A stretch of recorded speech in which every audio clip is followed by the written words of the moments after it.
Now I'll move on to the multi-use items you should have. Number one's a mirror. Great multi-use item for signalling and so forth. You can look at your face, look at your eyes, look in your mouth and parts of your body and so forth. It's a first aid tool.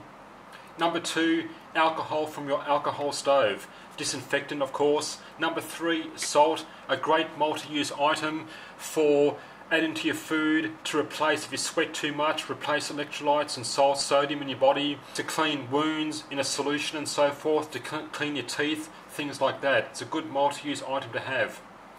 Cloth materials. All through your pack you should have a whole heap of cloth materials, from handkerchiefs, bandanas, survival wraps, tea towels, towels, even strips of clothing and so forth can all be used to wrap up wounds, sprains, broken bones with splints and so forth. Even your tape and cordage, number 5, can wrap up gauze pads and wounds and so forth. Number 6, cotton balls. I'm a big believer in cotton balls in your fire kit. Just clean cotton balls. You can use it to clean wounds and pack on wounds and so forth. It's multi-use. You can make water filters and so forth. And potassium permanganate, I really believe in that. It's a handy item for disinfecting water, wounds. You can even make fire with it. It comes in a handy crystal form which is easy to carry and use. People talk about iodine, which is fine, but I believe, in my opinion, I prefer potassium permanganate. And the last item, number 8, there is Vaseline from your cotton balls from your fire kit. If you're the sort of person that likes cotton balls covered in Vaseline, it gives you a good extended flame. The Vaseline in itself is good as a first aid item for dried lips, small cuts, blisters and so forth. You never put Vaseline onto burns. I recommend that you carry cotton balls soaked in Vaseline in a separate container, perhaps for emergency use, but always have clean cotton balls. 9 times out of 10, that's enough to start a fire if you've got tinder, but it's good for the first aid item, and also water filters and so forth. So they're the multi-use items, the basic first aid kit, and the optional items, and those multi-use items. Now we can summarise with a list of medical conditions you may reasonably face out there, and our first aid items from our basic first aid kit, the bonus items and the multi-use items. So for all our cuts, abrasions and similar wounds, we'll have band-aids, gauze pads, dressing, bandages, cotton balls, cloth materials and even tape and cordage. For splinters and other objects stuck in the skin, you'll have needle or needles. A pin is another option. For infections, we'll have antiseptic ointments, your alcohol swabs, alcohol from the alcohol stove, salt, potassium permanganate. For your general pain, we've got our painkillers. For sprains and broken bones, we've got bandages, makeshift splints, cloth materials.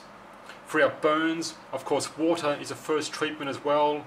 You'll have burn cream, all the antiseptic treatments from number 3 above here, and maybe bandages and cloth materials to cover up lightly more severe burns may need to be protected and covered up. And of course, aloe vera is a great plant to smear onto burns.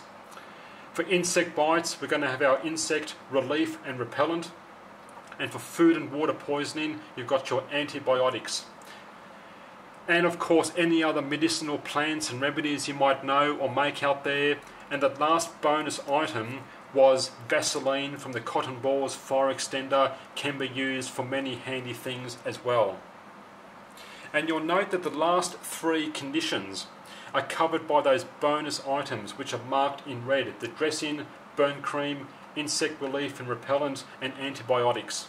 But the first 5 major or common conditions will be covered at the very least with your basic first aid kit items, plus of course your multi-use items, which are just a bonus to have.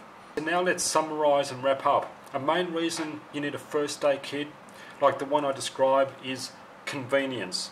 You know what it's like when you injure yourself. There's a bit of panic, you're rushed, you want to go for a first aid kit where everything is contained and you've got those items to treat the condition all handy. You don't want to be fumbling around for bandanas, cutting your pants leg off with a knife, or ripping up a shirt for bandages, or even scrambling around for salt and potassium permanganate, and even your alcohol stove and so forth. You've got all the items handy to use. If the injury is more serious than what a band-aid can fix, I'm thinking you want to call it quits and go home, especially if you need to break out gauze pads and bandages and dressings and stuff like that. Then it's pretty much game over as far as I'm concerned. You want to go home. And if you're following this advice, that's why you actually don't need many first aid items or a big first aid kit. Because, like I said, after one serious injury, you're going to call it quits and go home, in my opinion. You don't need 10 of everything or a huge first aid kit. You're not a medic in a war treating many wounds. You need enough to treat that one severe wound, perhaps having a few spares, then make your way home or at least back to civilization if possible. So basically you have to carefully consider how big you want your first aid kit to be on a camping trip.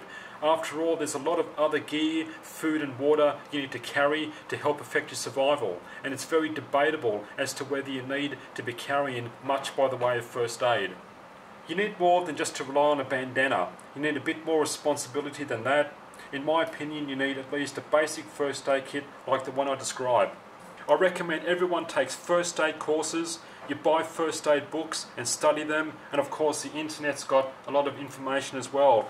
It's great for the home and family as well if you've got children, stuff like that. Don't forget about expiry dates on medicines, your painkillers, creams and so forth. Keep your blister packets and boxes and so forth. Don't throw them. It's very easy to throw out those expiry dates, then you don't know when your medicines expire. And the last thing I forgot to mention was you can contain all your items in a handy Ziploc bag as an option into your backpack just like that. So that's it. Any questions or comments, let me know, and I'll see you next time.